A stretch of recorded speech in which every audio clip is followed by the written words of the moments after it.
আবারও একটা ভাইয়ের জীবনে ব্যর্থ কিছু গল্প নিয়ে আসলাম।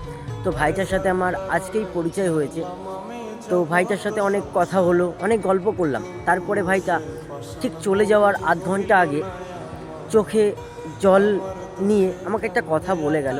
তো বলে, দাদা ভাই তোমাকে একটা কথা বলছি, তো তুমি আমাকে একটু বুদ্ধি দাও না, আমি কী করবো। বললাম, কী কথা ভাই বল।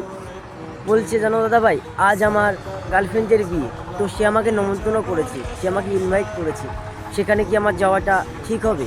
তো ভাইটাকে আমি জাস্ট একটা কথাই বললাম যে, দেখ ভাই, তুই যাস না, কারণ তুই হয়তো মনে করছিস তুই সেখানে গিয়ে তুই তার বিয়েতে গিয়ে তুই ভালো থাকবি, বা তুই তার বাড়িতে গিয়ে তুই দুটো খাওয়া দাওয়া করতে পারবি না, তুই বাড়ি এসে ঘুমাতে পারবি। তুই আজকে কোনোটাই কিছু পারবি না। তুই না পারবি তুই নিঃশ্বাস নিতে, না পারবি তুই নিঃশ্বাস ফেলতে, তোর দম বন্ধ হয়ে যাবে। আর তুই যদি যাস ভুল করবো একবার, তাহলে কি বলতো, তোরও জেদ আছে, ওরও জেদ আছে, দুটো জেদের দাঁড়িয়ে থেকে তুই হয়তো গেলি, কিন্তু তুই ভাই সহ্য করতে পারবি না। তুই প্রত্যেকটা মানুষ সেখানে থাকবে, হাজারো মানুষের ভিড়ে না তুই নিজেকে খুব একা মনে করবি। সেখানে দেখবি অনেক মানুষ আছে, কিন্তু তোকে সাপোর্ট করার মতন কেউ থাকবে না।